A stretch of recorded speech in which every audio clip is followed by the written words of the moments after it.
बच्चों, कैसे हैं आप। मैं फिर से आपके लिए वीडियो लेकर आई हूँ। और नागरिकता जो हम पढ़ रहे थे उस पे हमने जाना कि नागरिकता की अवधारणा क्या है, उसकी परिभाषा क्या है। आज उसी क्रम में हम दूसरे टॉपिक पर चर्चा करेंगे और वो टॉपिक है संपूर्ण व समान सदस्यता। यानी हम जानते हैं कि राजनीतिक सदस्यता दी जाती है नागरिकता के थ्रू और उसके साथ कुछ अधिकार होते हैं ना, जो एक समान होती है। भारत में एकल नागरिकता है, तो संपूर्ण भारत में सभी को समान रूप से नागरिक माना जाता है। इसके साथ ही साथ कुछ अधिकार और स्वतंत्रता मिलते हैं, वो भी है। तो आपने कभी इसके ऊपर चर्चा करना इसलिए आवश्यक है कि संपूर्ण व समान सदस्यता, यानी ये सदस्यता संपूर्ण और समान होनी चाहिए। ऐसा नहीं हो कि इसमें भेदभाव हो।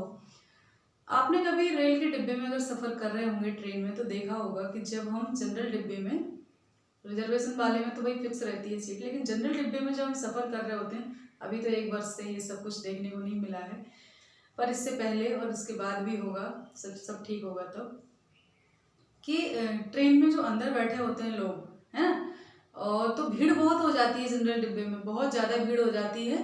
तो ऐसे में जब बाहर खड़े होते हैं जो लोग घुसने की कोशिश करते हैं, तो जब डिब्बे में जगह नहीं रहती तो लोग उनको अंदर नहीं चढ़ने देते हैं ना, गेट लगा देंगे। स्टेशन आया, वहाँ 1-2 मिनट के लिए ट्रेन रुकती है और उन्हें गेट ही नहीं खोल रहे हैं, आप खटखटाते रहो।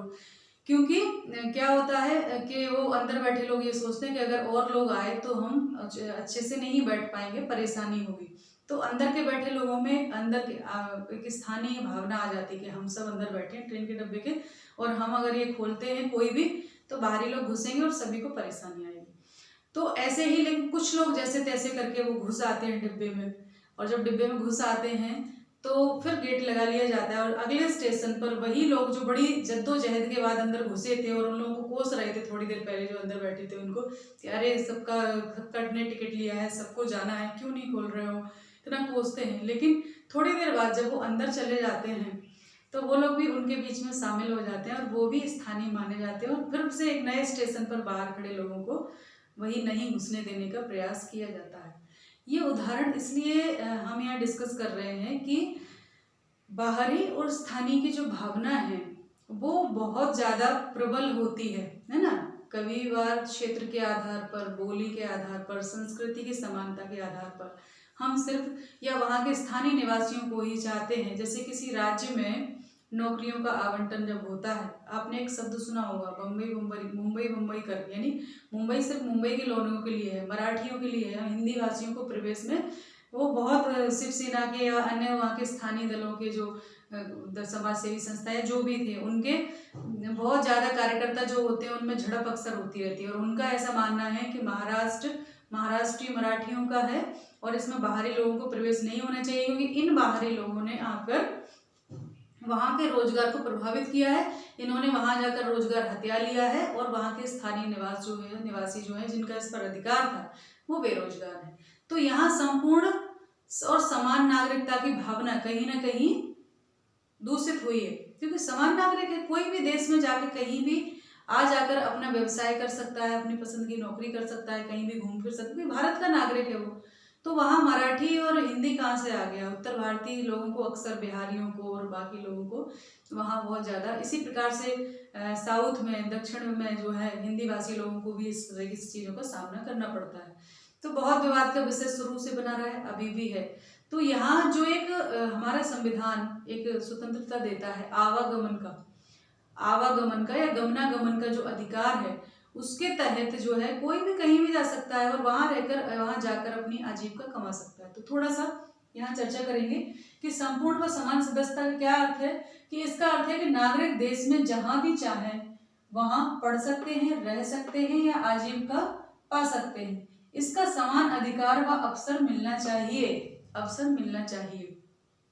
तो यही कई राज्यों में आपने देखा होगा कि राज्य सरकार जब नौकरियां निकालती है तो उसमें रहता है कि यहाँ के मूल निवासियों के लिए, है ना। कई जगह तो ऐसी हैं जहाँ अन्य राज्य के नागरिकों को प्रवेश ही नहीं दिया जाता, अन्य राज्य के निवासियों को, है ना, नागरिक तो हम सब भारत के, अन्य राज्य के निवासियों को प्रवेश ही नहीं देते हैं। वो नौकरियों में देते भी हैं तो बहुत थोड़ा, 4-5%।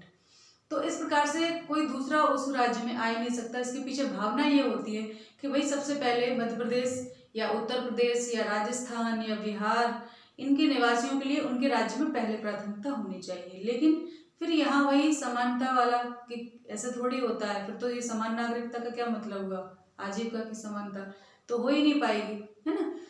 तो ये कुछ मुद्दे हैं जिसके आधार पर बहुत सारे विवाद चलते रहते हैं, यही हमें मिले हुए हैं, पर पूर्ण रूप से और समान नागरिकता कहीं ना कहीं बाधित होती है। 2019 से पहले जम्मू कश्मीर ऐसा क्षेत्र था, जो भी चीज़ें निकलती थी उस पर लिखा रहता था जम्मू कश्मीर क्षेत्र को छोड़कर, यानी वहाँ ये रहने और उसकी जो स्वतंत्रता बाकी सारे उसमें थी, हमें 27 राज्यों में, वो 28वें राज्यों में उसमें नहीं थी, 29वें राज्य में, पहले 29 राज्य थे तो उसमें नहीं थी। पर अभी धारा 370 हटी, विशेष राज्य का दर्जा हटा और अब वो केंद्र शासित प्रदेश है और वहाँ भी हम वो सब चीज कर सकते हैं जो पहले नहीं कर सकते थे, ठीक है।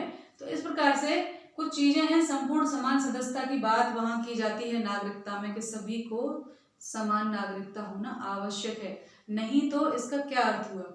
एक जो मैंने बात कही थी गमनागमन की स्वतंत्रता का अधिकार कामगारों के विशेष महत्व का है, ये जो अधिकार है इसके तहत कोई भी व्यक्ति कहीं भी जाकर काम कर सकता है और अपनी आजीविका पा सकता है। आपने देखा होगा कितने, अभी जब लॉकडाउन हुआ तो लाखों की संख्या में मजदूरों का पलायन हुआ अपने घरों की तरफ जहाँ के वो थे, तो कितने लोग बाहर रह के काम कर रहे हैं। तो हालांकि बहुत सारी चीज़ें उनको झेलनी पड़ती हैं, ठीक है, स्थानीय और बाहरी का मुद्दा, हालांकि सब भारत के, फिर भी स्थानीय और बाहरी जैसी चीज़ें सुनने को मिलती हैं। तो वो ट्रेन के अंदर का जो सीन था उसकी बात इसीलिए चलाई गई थी क्योंकि सेम यही उस राज्य के निवासी और अन्य राज्य के निवासियों के साथ वो बाहरी और स्थानीय का मुद्दा गरमाता रहता समय समय पर। इसी प्रकार से कई बार कुशल और अकुशल श्रमिकों के बीच में भेदभाव होता है। जो कुशल ट्रेंड कारीगर होते हैं किसी भी काम में उनको बड़े सम्मान से वेलकम किया जाता है, और जो गरीब होते हैं कामगार जो अकुशल हैं वैसे ही मजदूरी कर रहे हैं उनके साथ वो सम्मान उनको नहीं मिलता। तो वो भी बहुत सारे ऐसे मुद्दे हैं जो समान और संपूर्ण आजीविका की बात करते हैं और समान अवसर की बात करते हैं। तो आज की वीडियो में इतना ही, अगले वीडियो में हम फिर मिलेंगे अगला मुद्दा लेकर, और आपकी अवधारणा को विकसित करने में आशा करती हूँ मदद मिलेगी। तो सभी अपना ध्यान रखिए, पढ़ाई करते रहिए, सब्सक्राइब कर लीजिए क्योंकि सारी वीडियो आपको मिलेंगी। इस जैसे ही सिलेबस खत्म होगा मैं प्रश्न उत्तर प्रारंभ करवाऊंगी, जैसे कि 12वीं और 10वीं के चल रहे हैं। तो इसके साथ ही अपनी वाणी को विराम देती हूँ। नमस्ते सभी को, धन्यवाद।